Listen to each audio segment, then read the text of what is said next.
नमस्कार दोस्तों, मैं हूँ वंदना भारती और आप देख रहे हैं कमोडिटी इनसाइट्स।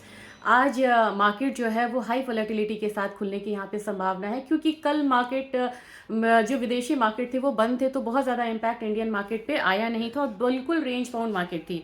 अब आज के दिन में $18 जो है वो गोल्ड अपसाइड है, लेकिन जो मेन एक्शन है वो यहाँ पे सिल्वर में है। सिल्वर में $1.5 का अपसाइड है, यानी कि 2% सिल्वर यहाँ पे एक अपसाइड जो है वो दिखा रहा है। मूवमेंट कैसी रहेगी ये इंपॉर्टेंट है। 43-47 डॉलर के करीब स्पॉट गोल्ड आ रहा है बाहर का। हमारा जो गोल्ड है 1,35,800 के करीब है और यहाँ पे मुझे लग रहा है कि जो अपसाइड है वो बढ़ता हुआ नजर आएगा, यानी कि 1,36,700-800 तक का जो अपसाइड मूव है वो आ जाता हुआ हम देख सकते हैं। और आपको पता है कि सोने की जो मूव है वो थोड़ी सी यहाँ पर लिमिटेड है, लेकिन चांदी में जो कि 2,35,800 के करीब 900 के करीब है, वहाँ पे 2% का अगर अपसाइड मान के आप चलेंगे तो कम से कम मुझे लग रहा है कि 5,000 तक की जो मूव है वो यहाँ पे आनी चाहिए। तो लगभग आप मान के चलिए कि चांदी एक बारी 2,40,000 को क्रॉस करने की कोशिश करेगी। तो हमारा जो बायस है वो यहाँ पे अपसाइड का ही होना चाहिए। चांदी में 2,40,000 से 42,000 का लेवल जो है वो रहना चाहिए। 2,40,000 2,42,000।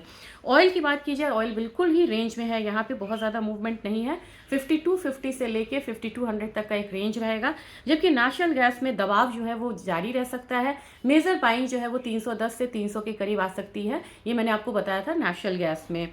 जिंक हो, एल्यूमिनियम हो, कॉपर हो, निकल हो, यहाँ पे एक बाइंग रिटर्न आ भी सकती है और बाइंग रिटर्न आती है तो कॉपर में ज़्यादा होगा। 1292 के करीब ये ट्रेड हो रहा है, मुझे लग रहा है 1300 अपसाइड रेंज, 1300 से 1305 और नीचे का यहाँ पे रहना चाहिए 1285 का। तो 1285 से लेके 1305 का रेंज आपको रहना चाहिए कॉपर में। अब बायस आपको अपसाइड का रहना चाहिए। निकल में मुझे लग रहा है कि 1611 यानी कि 1611 के करीब, 1611 के करीब यहाँ पे ट्रेड हो रही है कमोडिटी। आपको अपसाइड में 1650 से 1660 तक के लेवल्स देखने को मिल सकते हैं। अब यहाँ पे डेटा का क्या ट्रिगर है?